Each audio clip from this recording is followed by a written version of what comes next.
Bung Karno nggak mau ya, Bung Hatta mau. Bung Hatta masih wapres ya. Iya. Dan Masih itu, film bisu atau udah ada suara? oh suara, Suaranya. sudah suara.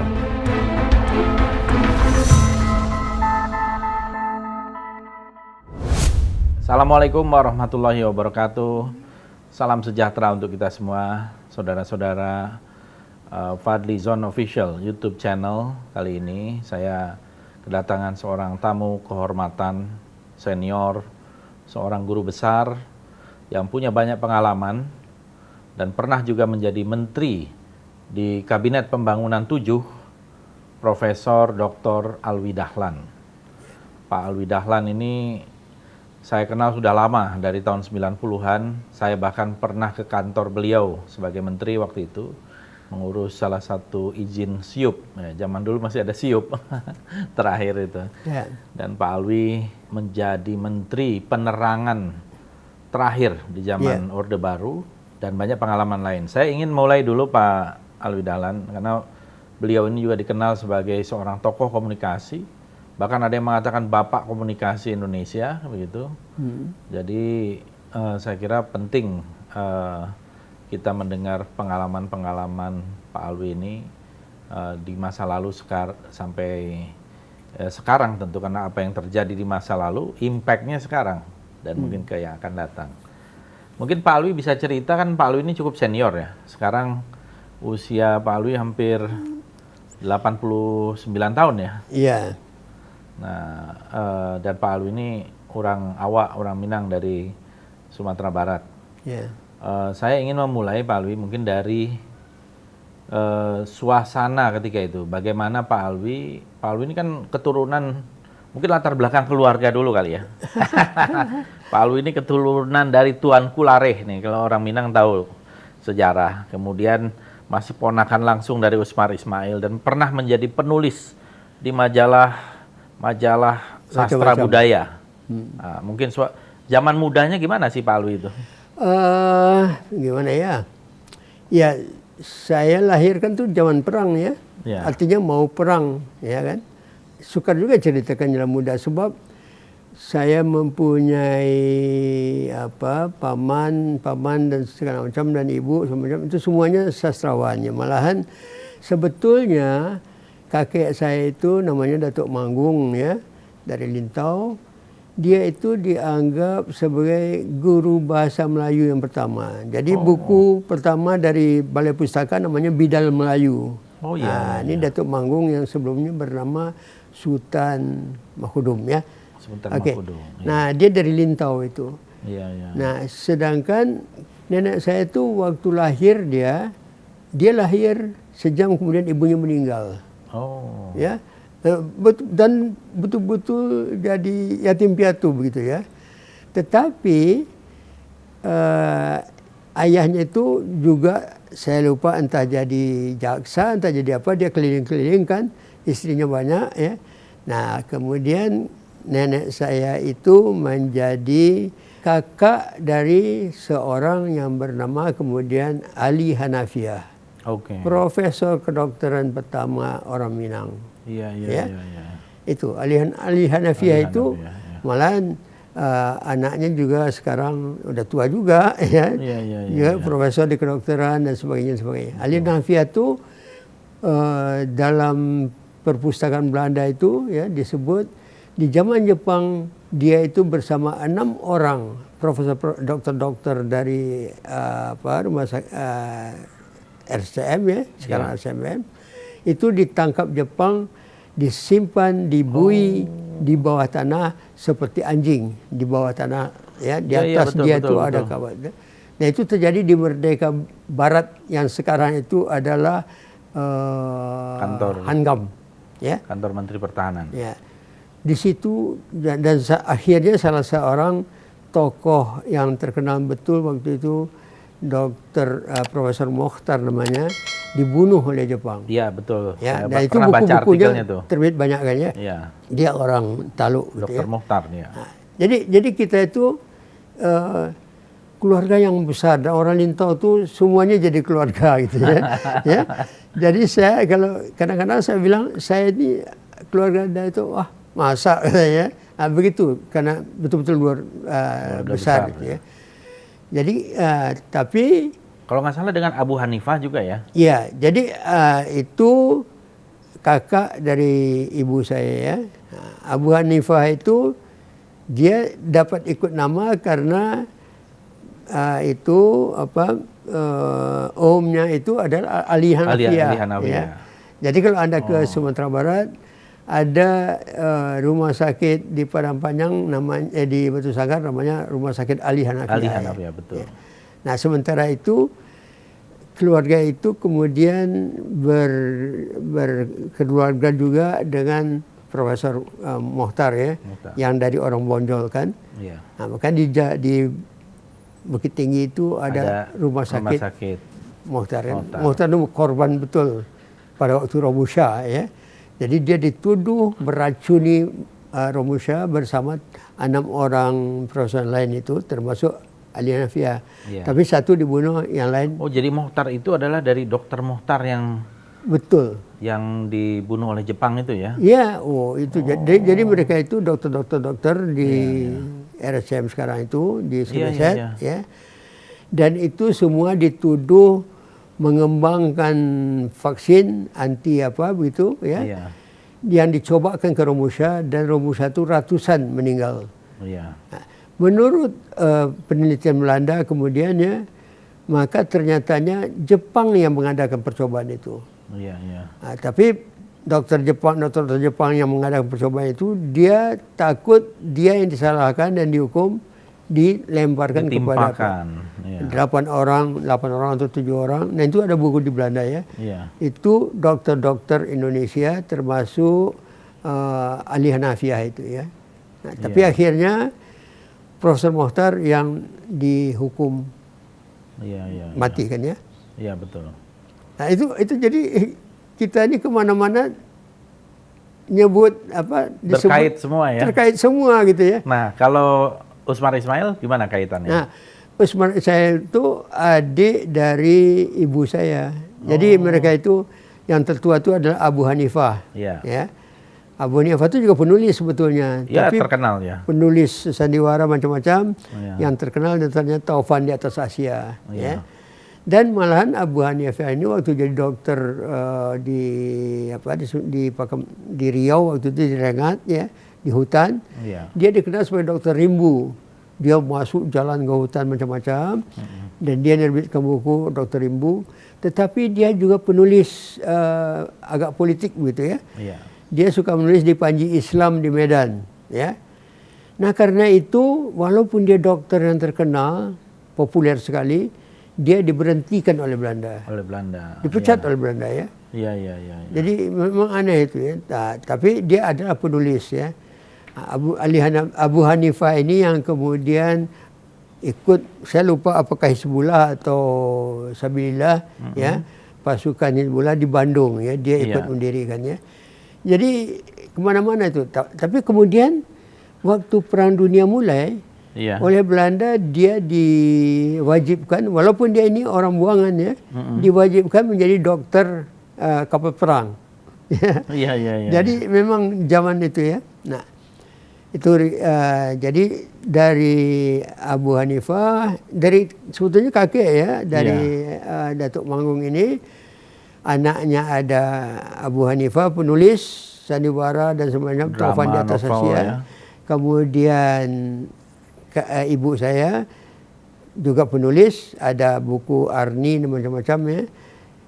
Lantas di bawah itu Usmar Ismail, dan ada satu orang yang tidak penulis ya. Iya. Jadi, semuanya keluarga penulis ya? Iya, tapi lucunya itu ibu saya itu sebetulnya tidak pernah menulis sebelumnya. Jangankan bahasa Indonesia, ya kalau dia nulis tuh surat atau apa tuh bahasa Belanda ya, karena orang Belanda, pendidikan Belanda kan ya. Tapi kemudian waktu saya di di SMA, saya nulis masuk di majalah Mimbar Indonesia dari Abi Yasin, masuk di majalah cerita pendek kisah, ya, masuk di Gelanggang. Oh, Gelanggang. Ya. Gelanggang itu adalah majalah mingguan dari Siasat, ya kan? Siasat, ya. Ya, terkenal juga, ya kan? Terkenal Gelanggang. Dulu Hairil Anwar juga sering betul. Nah, jadi waktu saya mulai nulis itu, terus pada suatu kali saya nulis cerita, cerita apa ini, terus saya simpan, saya tinggal di rumah ya gitu kan ya. Setelah saya di Jakarta, dibaca oleh adik saya, dikirimnya ke Balai Pustaka menjadi namanya Pestol Si Mancil ya. Itu jadi buku cerita anak-anak yang populer waktu itu, yang oleh Usmar dijadikan ya film yang dikenal sebagai Jenderal Kancil. Oh, Jenderal Kancil. Jadi ya, jadi kata ibu saya, kamu aja kok nulis begitu ya. Saya mestinya bisa nulis. Kita ketawa-ketawa kan, kita ketawain masa coba ya kan. Akhirnya ibu saya tuh menulis dulu yang terkenal tuh majalah perempuan itu adalah majalah Wanita namanya. Ya di Jakarta ya. Dia menulis di Wanita, dia menulis buku roman namanya Arni, itu Balai Pustaka menerbitkan ya. Kemudian dia menulis tentang dokter Cina yang ke Jepang dan segala macam-macam dia tulis ya. Oh, novel-novel ya, roman. Iya, novel-novel terutama, dan kalau ada tulisan tentang perempuan ya. Jadi tapi karena waktu itu perempuan itu belum diagung-agungkan ya, dia tidak dikenal ya. Tapi dia sebetulnya kalau dilihat di Balai Pustaka dia itu ya. Jadi dia jadi penulis juga kan. Semuanya jadi penulis. Nah, kakak saya satu, dia penulis juga, tapi penulis terutama cerita cerita umum gitu ya. Di antara ceritanya yang kemudian juga dijadikan film. Jadi kita sibuk lah nulis ya. Nah, ketika saya suka menulis itu, saya masuk jadi mahasiswa kan. Sementara itu sebelumnya ya saya tinggal di rumah Usman Ismail. Dia baru bikin perusahaan film kan. Bikin film-film apa. Dia bilang, Tiga Darah sudah itu? Iya, saya nulis itu ya. Ya, Pak Alwi yang nulis Tiga Darah ya? Saya nulis ya, tapi waktu itu kan saya orang tidak terkenal ya. Jadi dia pada suatu hari dia bilang, saya dipanggil si Yung ya. Yung, ya itu nulis macam-macam kok cerita pendek. Coba tulis film gimana? Ya. Terus dia kasih buku kecil ya. Ya, The Art of Scenario Writing atau apa begitu ya. Saya baca ya, oke. Terus saya bilang, kita bikin film tentang Minang lah satu ya. Tentang silat, ya kan? Silat, tuo. Nah, itu Harimau Campa itu. Ya. Iya, Harimau Campa ya. Nah, terus bagaimana kita bikin supaya lain dari yang lain film ini? Saya bilang begini, pembabakan ya. Film itu kan pembabakan biasanya diatur dengan berubah posisi, ya, berubah tempat gitu ya. Bagaimana kalau kita pakai ya pembawakan Minang ya? Apa itu? Nah, si paman ini, Mete Usmar ini, waktu mudanya suka betul sama Rosian menonton Randai. Iya, Randai. Saya bilang, gimana kalau kita ambil ya pembawakan Randai ya? Randai ada babaknya ya. Sambil mutar-mutar nanti bisa balik lagi. Waktu memutar itu menunjukkan babak, dan kemudian kalau ada misalnya perubahan keadaan dinyanyikan kan ya. Betul. Ya kan? Yang terkenal itu Randai Simarantang namanya ya. Nah, biasanya di pasar-pasar tuh Bapak saya tuh pemain Randai. Nah, ya kan? Yang sebetulnya nenek kakek saya tidak suka dia nonton Randai. Karena tuh Randai itu kan apa orang kampung kan ya, kan. Nah, ini sudah apalah ya. Jadi kita tulis skenarionya itu seperti Randai ya.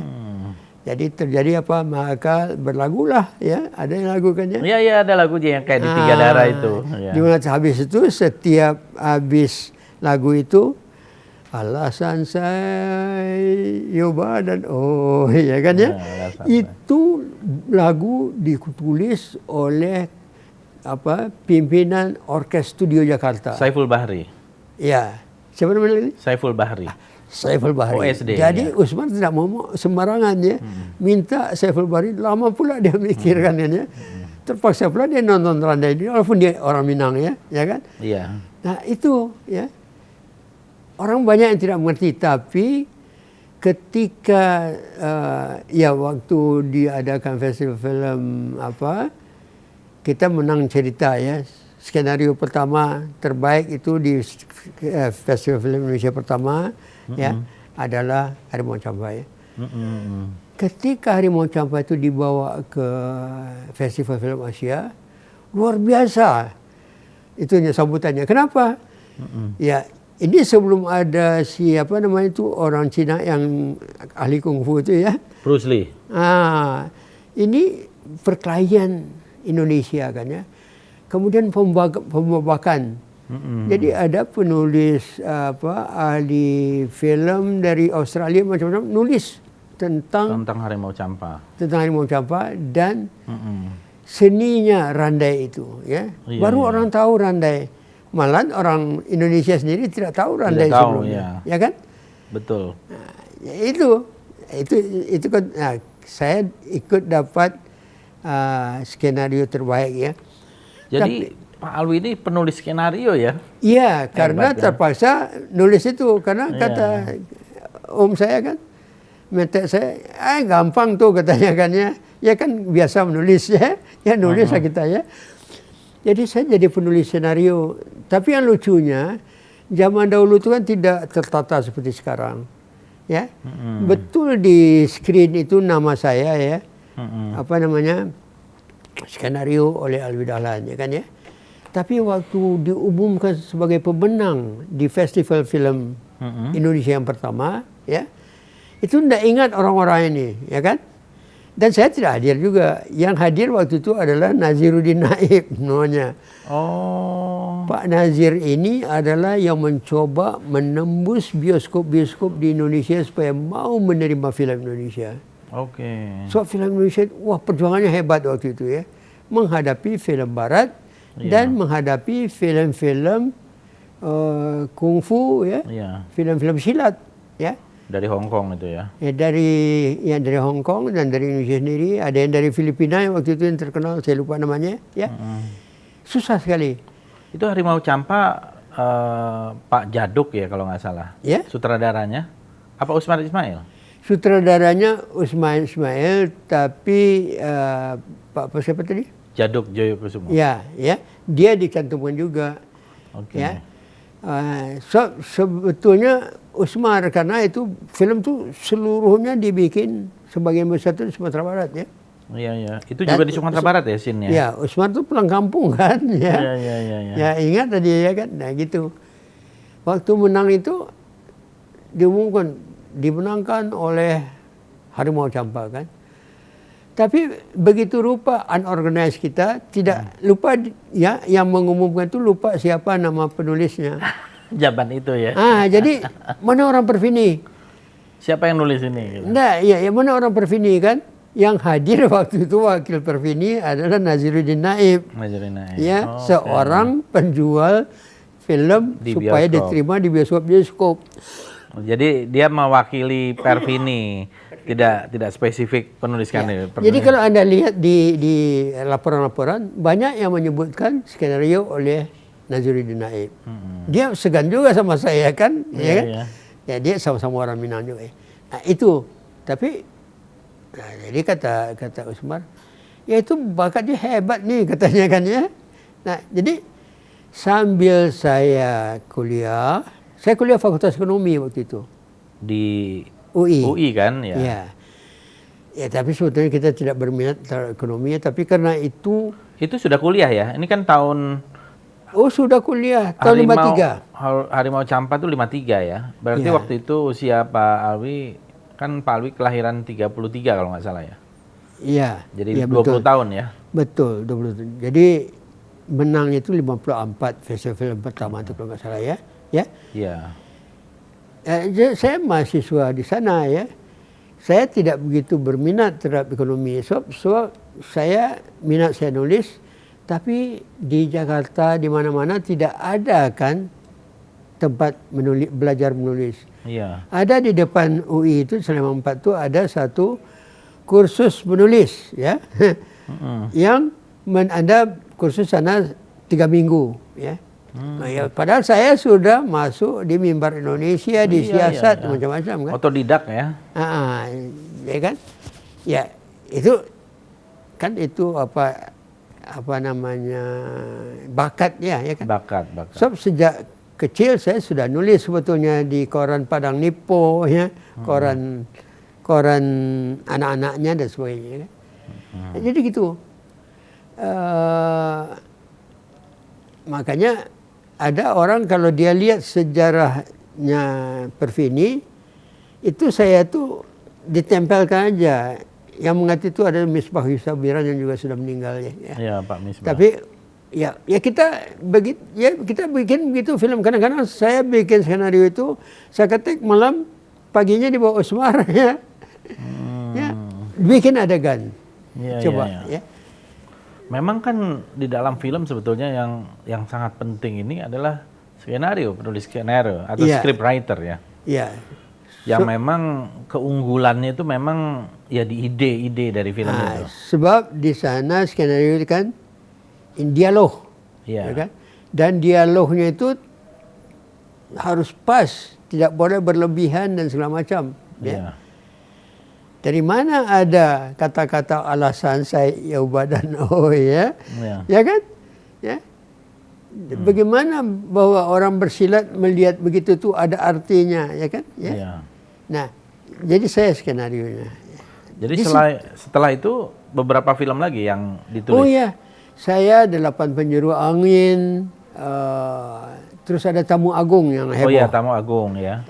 Ceritanya sebetulnya ya, waktu itu orang kampung itu, orang di seluruh kecamatan atau apa itu ya, sedang menunggu ya pejabat tinggi, ya. Iya. Nah, memang ada orang yang marah karena dikira ngeritik Soekarno. So waktu itu Soekarno mulai ke daerah-daerah kan, iya. Pakai sirene, pakai macam-macam kan, terus dia pidato kan. Nah, sedangkan cerita kita ini gimana?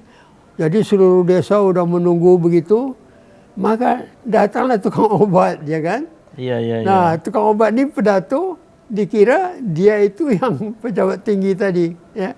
Desanya apa? Sukaselamat namanya. Di dalam cerita itu Tamu Agung kan? Iya, Tamu Agung, maaf. Ya. Tamu Agung, betul. Iya. Ya. Nah, jadi Tamu Agung itu sebetulnya banyak penulis-penulis yang bilang ini tidak boleh Usman bikin ini ngeritik Soekarno. So waktu itu Soekarno baru pergi ke daerah-daerah pakai sirene apa-apa kan. Iya. Dan si tukang obat ini pedato kan. Iya. So, dia tukang obat sih. Nah, tapi disindirkan ke seolah-olah ke presiden kan. Maksud kita waktu itu tidak Soekarno sebetulnya. Iya, betul. Kita sebagai orang kampung yang biasa hidup di kampung ya. Ya, waktu di SMP, di SD, di apa ya, hari pekan tuh hari pasar ya, kita ke pasar kan mendengar tukang obat ngomong. Betul, saya masih mengalami tuh. Iya. Di Cisarua, saya besar di Cisarua. Kalau apalagi bulan puasa itu selalu tukang obat itu. Dia ceritakan, dia kadang-kadang sulap juga ya. Sulap dikit apa ya kan. Nah, itu cerita dari apa Raja Tilanjang, apa macam lah ya. Itu anak-anak tuh udah sibuk kan. Anak-anak duduk kan. Nah, dia jual obat kan. Iya. Nah, jadi saya mengambil sebetulnya modal tukang obat itu untuk Tamu Agung. Iya. Jadi orang menunggu Tamu Agung, tahu-tahu yang datang tukang obat ya. Tukang obatnya yang pintar lagi ngomong kan. Iya. Nah, itu ceritanya. Nah, lantas orang ada yang marah karena ini katanya mengkritik Soekarno, seolah Soekarno itu jual obat aja. Ya termasuk situ murang macam-macam ya. LKN dulu ya. Nah, padahal ini temannya Usmar ya, Sitor macam-macam. Walaupun kemudian mereka pecah ya, pecah antara yang komunis sama apa ya. Oke. Jadi itu ya, saya karena saya memang memperhatikan apa-apa itu, ya saya dialog. Kan kuat saya nulis dialog ya. Walaupun sebetulnya saya dikenal sebagai penulis itu pertama kali adalah cerita pendek, tetapi juga wartawan lapangan ya. Jadi saya itu wartawan dari siasat Siasat itu kan mingguan yang terbit yang Gadis Rasyid. Betul, yang betul. Gunanya ya. Oke. Gadis Rasyid itu udah wartawan dari tahun 40-an ya? Oh, top itu. Iya, Top. iya. Nah, Gadis. Nah, jadi saya misalnya libur, saya bilang kan, saya mau lihat Aceh, ya kan. Nah, di sana kan lagi Daud lagi ada masalah, ada apa-apa ya. Oke, dikasih dana ya. Ya, buat pelajar SMA di Bukit Tinggi dapat beberapa ratus rupiah ya untuk jalan ke Aceh ya, libur luar biasa kan. Iya, iya. Nah, jadi saya libur sambil menulis laporan ya. Nah, di antara lain saya yang banyak orang berarti saya jalan ke itu kan ya, ke Alas ya. Ini Alas itu, dan itu jalan itu putus. Iya. Dari Alas sampai ke Blankejeran terus ke Kota Cane, Takengon ya. Takengon, ya. ya.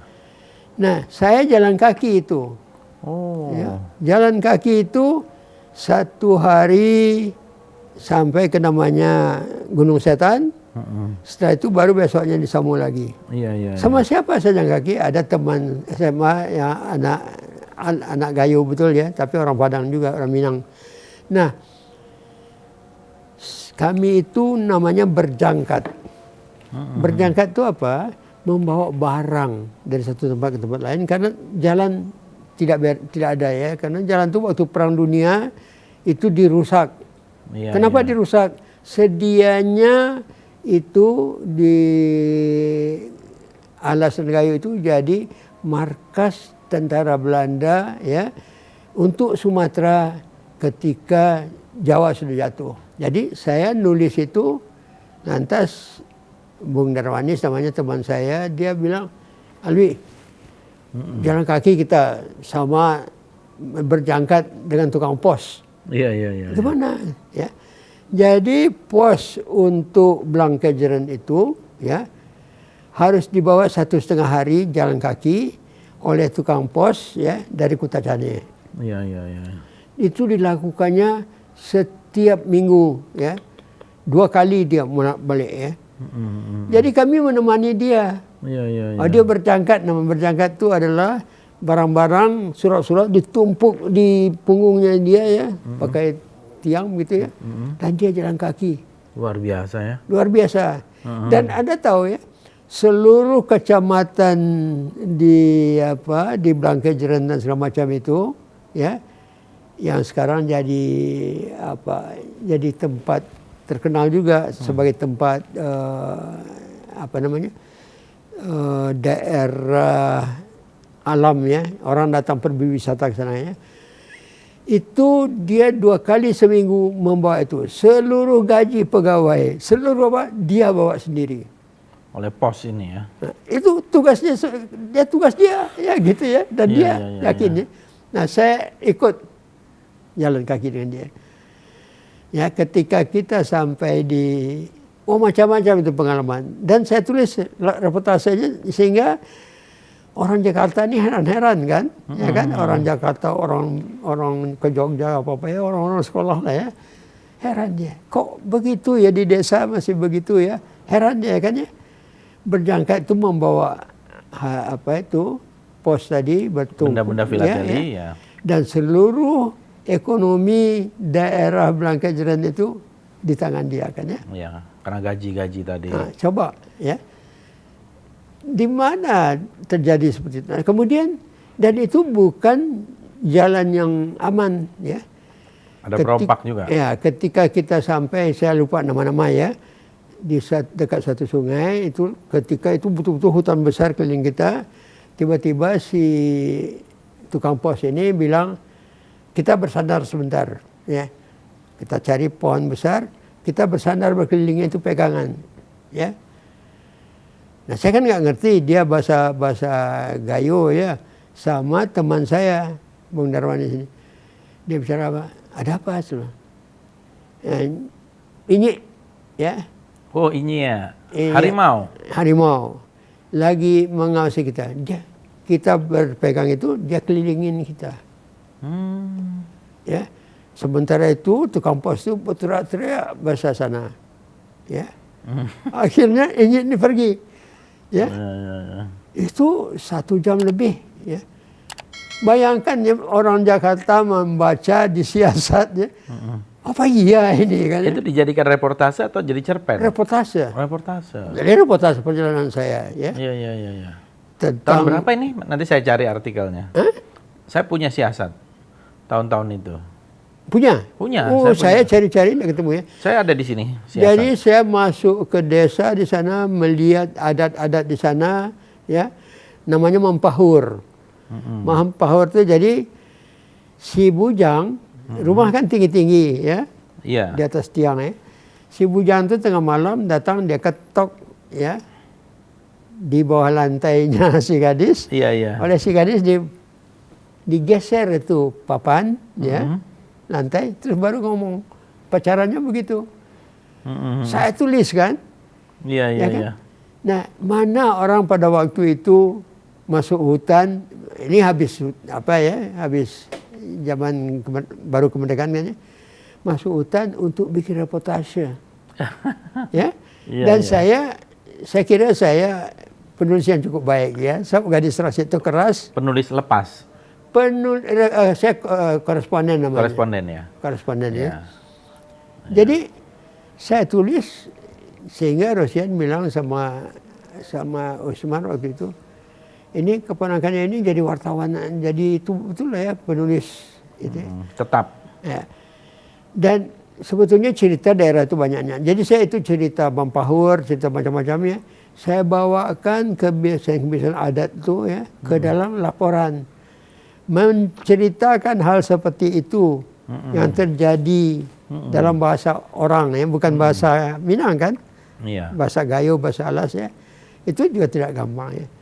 Itu jadi kerja saya itu reportase. Saya kemudian baru saya sadari saya ini hebat nulis gitu ya. Karena ya bayangkan. Hebat lah Pak Alwi. Ya. Hebat lah. Ya. Pak Alwi kan nulis 3 darah juga kan? Iya, itu kan kemudian karena saya nulis reportase. Itu reportase ini kejadian tahun berapa nih? 50 waktu berapa? saya masih di SMA Bukit Tinggi. Ya. Libur saya jalan kaki itu. Awal 50 ya. Itu. Iya. Nah, oke. Karena kita jarang-jarang bepergian kan, dapat biaya tiket bus ya kan? Wah, kita naik bus kan ke itu. Dan saya reportase saya bisa Anda cari di Siasat ya tentang naik bus ya. Karena ada 2 bus bersaingan ya. Iya. Bus Batak sama bus Minang. Oke. Jendelanya kalau bus Batak itu lebar-lebar ya kan? Jendela bus Minang kecil-kecil ya. Iya. Di bus Minang tuh tempat duduk lebih bagus ya. Tapi bus Batak enggak begitu ya. Pakai gulungan itu aja ya. Iya. Tapi laporan saya yang menarik orang adalah laporan tentang klakson. Klakson. Ya. Jadi begini ya. Kalau Anda tahu jalan dari Lepas Lubuk Sikaping ke arah Tapanuli itu kan lewat rawa, lewat jalan-jalan hutan, harimau di mana-mana kan ya. Nah, dan jalan itu belok-belok lama ya. Nah, berbeda kita bisa tahu ya bus Minang sama bus apa ini dari klaksonnya dari jauh. Iya. Kalau bus Minang itu ya dari jauh dia bunyi klakson. Makanya klakson itu dulu mahal itu kan menurut supirnya, ada beberapa dan dia main ya. Bus Minang itu kira-kira bunyinya begini.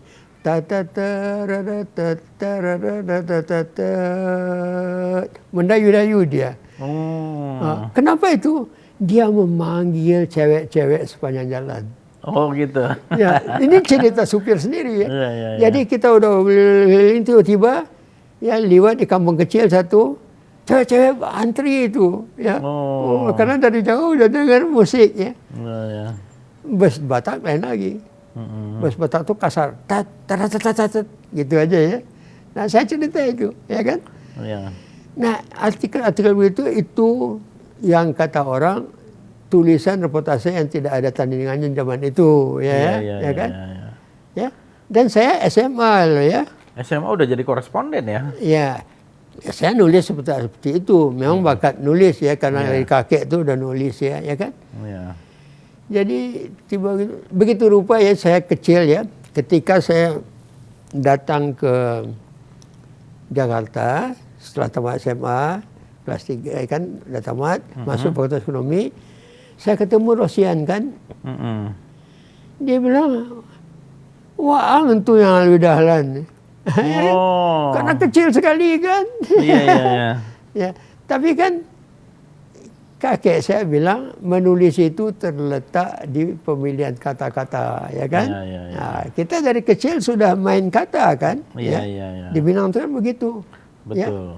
Semuanya bersindir-sindiran kan? Iya. Nah, jadi itu laporan saya di antara lain ya. Kemudian bus Minang berhenti di mana, ya, bus Batak berhenti di Pak Tertuak, ya, lain-lain tuh ya. Jadi budaya supir aja beda ya. Nah, orang habis perang kemudian menghadapi dunia baru, ekonomi baru begitu ya. Orang kembali dari hutan ya di Jakarta ini. Tidak pernah terpikir dia bahwa banyak hal-hal yang indah yang lainnya di desa. Saya itu pekerjaan saya waktu itu. Ya, jadi waktu saya datang ke Jakarta, kata Usmar, ayah kan udah bisa nulis macam-macam. Coba skenario kan gitu. Awalnya begitu. Oh, disitulah dites dulu sama Pak Usmar Ismail. Iya, ya dia bilang ini buku kan, ya, how to write a script kan. Sedikit sekali ya, tapi sebetulnya kan tulisan kita kata-kata yang berlebih kan ya. Iya. Tapi Pak Alwi waktu itu berbicara bahasa apa? Bahasa Belanda bisa? Oh, bahasa Indonesia dong. Kalau berbicara ya kalau di rumah bahasa Belanda. Enggak. Udah nggak ada lagi? Enggak, di bahasa Minang kita kan ya. Iya, bahasa Minang ya. Cuma ya waktu kecil sekali memang ibu bapak itu suka bahasa Belanda, tapi Jepang masuk kan kita nggak boleh bahasa Belanda. Iya. Ya kan? Dia berasia baru bahasa Belanda. Iya. Dan itu kalau buku-buku Belanda ada buku macam-macam ya. Termasuk ayah saya itu menerima buku sangat sederhana ya dalam bahasa Belanda, tapi ditulis Tan Malaka. Dia orang kampungnya kan. Iya. Dia terima. Ya. Jadi, tapi rupanya ayah saya itu udah dicurigai juga, walaupun dia bestuur pegawai Kepresidenan Belanda ya, tapi dicurigai karena dia orang Suliki kan. Iya. Tan Malaka kan orang Pandam Gadang, Suliki. Ya kan. Nah, jadi dia dapat ayah saya itu kopi-kopi itu karena dia anaknya dari temannya Tan Malaka kan, ya. Dan pernah rumah kita tuh digeledah oleh PID, oleh polisi Belanda ya, mencari Tapi ini kan Tan Malaka nulis bahasa Belanda, ditempel dengan buku-buku Belanda kan. Iya. Ini si PID ini polisi Belanda. Polisi Belanda orang Melayu ini ya, kan nggak ngerti bahasa Belanda, ya. Gitu ya. Aman gitu ya. Tapi kemudian saya heran juga. Setelah mengetahui kemudian sejarahnya siapa Tan Malaka itu ya, hebat juga orang Suliki ini ya. Hebat. Ya? Iya. Hebatnya kenapa? Mereka tuh lain-lain posisinya, ada kerja sama Belanda atau apa, tapi dia sesama orang Suliki kan ya. Iya. Nah itu pengalaman saya waktu kecil. Iya. Ya. Menulis beberapa skenario lagi untuk Pak Usmar Ismail, untuk Om lah itu ya, untuk paman gitu ya. Iya. Nah mungkin kalau Tiga Darah itu idenya dari mana? Jadi Usmar ini kan punya istri ya kan ya. Iya. Istrinya itu tiga bersaudara, perempuan-perempuan semua. Satu didapat oleh Rosian Anwar. Satu lagi waktu itu agak sulit gitu ya. Jadi dia cerita Ida, ya, bagaimana persaingan antara anak-anak gadis di suatu rumah gitu ya. Gitu. Itu pada ya. Nah, tapi dia bilang kan, ya hati-hati ditulis ini tentang tante-tante kan, ya. Nah, itu tiga darah sungguhnya. Malahan ya seperti anaknya Usmar sekarang yang juga di Permini apa itu ya, dia nggak tahu tuh bahwa sejarahnya begitu. Jadi itu yang saya tahu kan istrinya Pak Rosihan, Tante Ida, ya kan? Ya. Dulu kalau Pak Rosihan cerita dengan saya dulu, wah itu Rose from Batavia kata dia. Kata Pak Rosihan begitu. Ya itu orang-orang Betawi asli kan. Betawi, turunan Husni Tamrin ya. Betul. Tapi ada Belandanya kan? Ada blasterannya. Iya mungkin. Ada blasteran. Tapi pokoknya di rumah itu bahasa Belanda mereka Belanda. kan. Dan Pak Usman Ismail itu dapat kakaknya dari Tante Ida kan? Iya. Nah, jadi itu sebenarnya ada ide dari situ. Iya, jadi idenya itu masalah. Nah, dahulu ada persaingan mereka ini kan. Saya tidak cerita karena yang saya kenal setelah mereka menikah kan ya. Iya. Tapi saya menceritakan tentang sebetulnya ide itu adalah bahwa bayangkan suatu keluarga ya, ada 3 perempuan sudah matang gitu ya, sudah waktunya. Sedangkan ini zaman itu ya, zaman sulit, orang baru kembali ke kota kan, dari hutan kan, ya. Jadi sukar dan pemuda-pemuda jarang ya, dan mereka hidup tidak seperti sekarang ini bermobil ya kan, sukar sekali. Jadi persaingan itu ya, untuk terjadi mendapatkan persaingan gadis-gadis ya. Itu. Nah, jadi saya harus membayangkan ya di posisi sebagai itu kan model itunya, kerangkanya begitu. Tapi saya harus mengembangkan supaya tidak terasa kan, ya. Ya kan. Nah, tapi saya kan mahasiswa Fakultas Ekonomi, ya. Saya di Gerakan Mahasiswa Jakarta, ya. Saya banyak punya teman-teman kan, ya kan. Nah, saya harus membawakan suasana persaingan anak Jakarta di situ, ya kan, ya. Ya, Usmar ingin bikin film, tapi juga dia membawakan waktu itu kerisauan orang kembali dari hutan masuk Jakarta. Krisis itu kan itu, ya, dan sebagainya. Umumnya filmnya mesti terkait dengan perjuangan kan, seperti 6 jam di Jogja dan sebagainya. 6 jam di Jogja, ya. Nah, waktu itu Usmar bilang, ini cerita orang tidak mau dengar sebetulnya.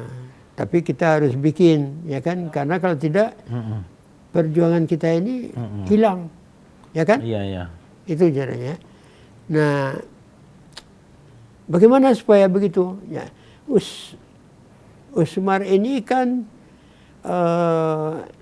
sebetulnya dari keluarga elit kan, ya. Umumnya Ali Hanafiah, itu profesor apa ya, Profesor Mokhtar sebelumnya ada keluarga elit kan ya.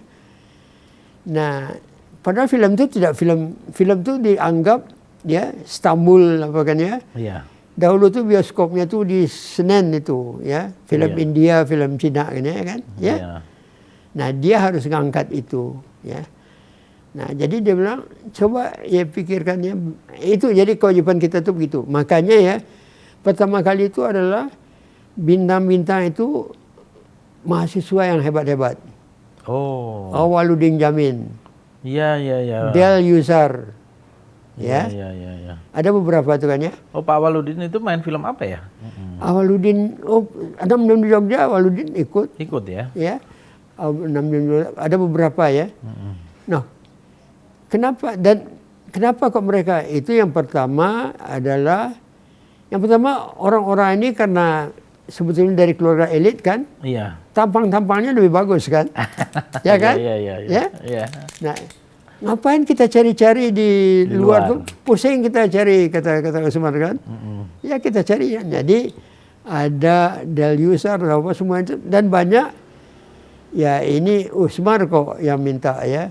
Usmar ini ya adiknya Abu Hanifah ya kan, dan sebagainya kan ya.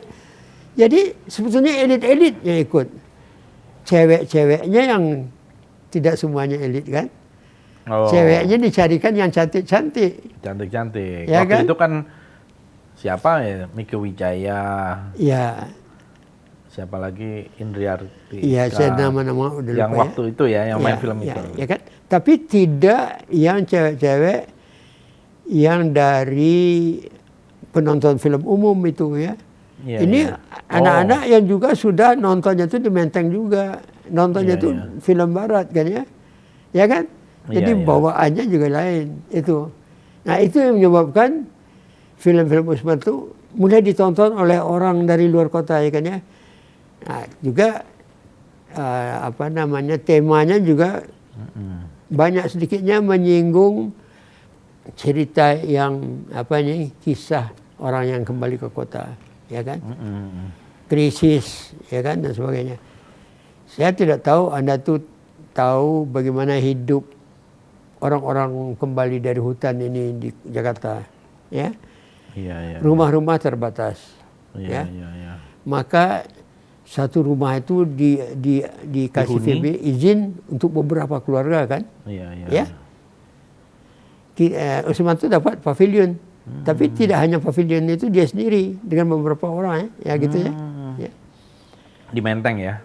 Iya, di Pegangsaan Barat ya. Nah, jadi hal itu yang masuk dalam krisis. Ini orang-orang hebat ya. Ya dahulu kan jenderal ada lah orang jadi jenderal ya kan. Iya, iya, ya, iya. tapi kapten pejuang-pejuang kembali ke kota ya. Anaknya masuk sekolah atau apa. Tapi rumah tidak ada. Nah, itu yang mulai film krisis itu. Ya, jadi Usmar melihat perubahan zaman yang sedang dihadapi waktu itu. Dipotret ya, Ya, diangkat. betul. Gitu. Nah, mulai lakunya itu krisis itu, ya kan? Iya, iya. Kenapa? Karena ini ceritakan orang-orang ini dan orang-orang ini pikir masa kita nggak tonton, ya? Iya, iya, tentang iya. kita sendiri kok. Ya mulanya tidak bioskop-bioskop tidak mau terima, ya kan? Tapi akhirnya di satu bioskop di Menteng, harus dikejar Menteng atau Metropol ya kan. Iya, iya, iya. Di Metropol itu mau terima mutar krisis ya. Dan itu perjuangannya hebat juga sebab film-filmnya Usmar ini hanya dikasih waktu yaitu hari Senin sampai Kamis. Oh. Kenapa? Karena Senin Kamis orang tidak menonton umumnya, ya. Film-film Barat pun yang bagus-bagus tidak begitu laku, ya. Senin Kamis daripada bioskop tidak ada film, ya orang Barat, film Barat juga MPI nggak mau kasih ya. Dipakailah film Usmar ini. Nah, pertama kali diputar di Metropol, Hatta diikut serta. Bung Hatta. Diundang, Bung Karno nggak mau ya, Bung Hatta mau. Ya di kan? Metropol yang di dekat rumah Bung Hatta kan itu? Ya betul, ya kan? Iya. Hatta mau dan segala macam. Nah, ini lucu ceritanya, lucu ya. Ini kan rilisnya film krisisnya Tidak ada ceritanya tidak lucu, tapi Iya, bukan. yang hendak saya ceritakan. kalau tidak salah Bung Hatta masih Wapres ya. Iya. Tahun ini berarti film tahun 53 ya. Ya 53, 50. Duluan mana dengan Harimau Campa? Ya, Harimau Campa dulu atau krisis duluan. Oh, krisis duluan. Sebentar ya. Malah saya jadi lupa itu. Iya, Tapi iya. bisa Anda lihat ya. Iya, ya iya. kan? Tapi ya, jadi krisis ini sebelum ada festival film memang ya, kalau saya nggak salah ya. Iya. Dan Masih itu- film bisu atau udah ada suara? Oh suara ya. sudah suara. Nah film itu tidak bisa masuk bioskop karena bioskop adalah untuk film barat. Ya, ya kan? Ya sebetulnya Usmar minta tolong sama Bung Karno bilang itu bukan bisnis ya, itu tidak urusan saya. Tapi kata Usmar, Bung Karno ini kan temannya Bill Palmer. Bill Palmer itu adalah wakil ya MPA, perusahaan perfilman Amerika di Indonesia, malah di Asia atau apa nggak salah. Dia tinggal di Puncak, ya. Dan Bung Karno itu sering nginep di sana. Di Puncak itu ya? Iya, di salah satu kebun teh begitu, ya. Iya, iya, iya. Nah, ini si Bill Palmer ini. Nah, jadi kata Usmar, kalau Bung Karno bilang sama Bill Palmer, pasti film kita itu bisa agak satu kali diputar hari Sabtu. So kalau Sabtu kan orang harus nonton, Iya. ya nanti. Tapi tidak mau ya. Akhirnya mengatakan mau di salah satu, tidak juga hari Sabtu ya. Saya lupa hari apa ya. Nah, jadi sekarang itu krisis ya. Nah, Usman pikir ini film ini mesti ditangkap orang gemanya itu sebagai film yang ringan dan lucu, olah lucu walaupun berat ya. Iya, iya. Ya, ada yang usulkan mesti ada yang ketawa. Mesti ketawa itu seluruh gedung, ya kan? Nah, gedung itu kebetulan penuh, banyak juga apa ya, dan Bung Hatta di kelas atasnya. Nah, ini cerita di dalam keluarga ini terkenal ya. Ceritanya adalah Usmar itu ketawanya sangat istimewa. Iya, iya. Gimana tuh? Ya, ketawa itu hihi gitu ya. Ya, jadi ketika film itu mulai, ya, Usmar duduk di kelas kambing di depan. Iya, iya, iya. Ya, di tengah orang ramai yang banyak yang gratis itu. Dan itu dulu namanya resmi kelas kambing ya. Nah, ya kan. Nah, ketika ada lucu, dia mulai ketawa. Hehe, gompar itu. Bung Hatta pun ketawa, ya. Nah, akhirnya film itu hari Sabtu, hari apapun laku, gitu. Iya, iya, iya. Nah, ini sebetulnya tidak seni ini, ya seni juga ya, Ya. seni lelucon ya. Tetapi ini adalah sebetulnya termasuk bagian dari acting kan tuh ya. Iya, iya, iya. Nah itu. Nah, setelah film pertama kedua itu laku, dia boleh, maka film-film Usmar, Krisis dan selanjutnya itu main itu sepenuh ini. Sepenuh waktu, hari. Sepenuh hari ya kan. Dan waktu itu karena film itu tidak selalu bertukar, film itu sukar masuk kan ya. Iya, iya, iya. Ya, di luar negeri pun film tidak banyak ya Iya. waktu itu ya. Maka banyak tukang catut kan. Oh. Nah, Iya, iya, saya nggak iya. tahu apa Anda mengalami tukang Mengalami masih. Nah, tukang catut. Iya, iya. Kalau kita mau nonton kita beli karcis dari tukang catut. Iya, kan. betul. Tukang catut. Harganya Nah, oke lah. tentu beda ya. Itu. Jadi Usmar itu sebetulnya the psychology of viewing ya. Bagaimana maka orang ketawa sama itu dia pelajari, ya, ya kan? Iya, iya, iya. Ya, bagaimana 6 jam di Jogja, bagaimana pertempurannya hebat digambarkan, ya, dengan alat-alat yang sederhana. Dia tidak begitu mengerti dan waktu itu kan yang hendak digambarkan kan Belanda, ya, Belanda yang mempunyai tank, mungkin tank waktu itu apa namanya ya, Iya. yang pakai roda apa itu ya, ya kan?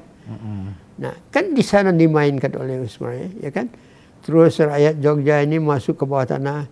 Nah, sangat banyak itu adalah ya bantuan ya dari Sri Sultan dan Pak Harto. Ya, Pak Harto itu baru apa dia waktu kolonel atau apa ya. Iya. Tapi kan cerita Pak itu, Harto kan ikut terlibat di situ. iya dia terlibat dan ceritanya sebetulnya ya 6 jam di Jogja itu kan tentang Soeharto. Iya, iya, betul. Walaupun Soeharto tidak disebut dibesar-besarkan ya, ya kan? Betul, betul. Karena Pak Harto lah pelaksananya. Hah? Pelaksananya mimpin kan. Iya dia itu kan, memimpin, itu malahan kan merebut, itu sebetulnya suatu peristiwa yang sangat penting. betul.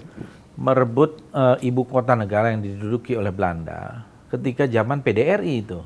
Pemerintah Darurat Republik Indonesia. Itu di zaman Belanda menguasai ya, ya Ya. kan? Kemudian apa? Di zaman itu perebutan itu harus siang hari. Iya, Dimulai pukul apa? 6 atau pukul berapa kan? iya. Tayang kan waktu itu semua. Dan itu Supaya apa? Supaya bergema ke New York. persis ya. Nah, Ada itu- perwakilan kita di New York. Betul.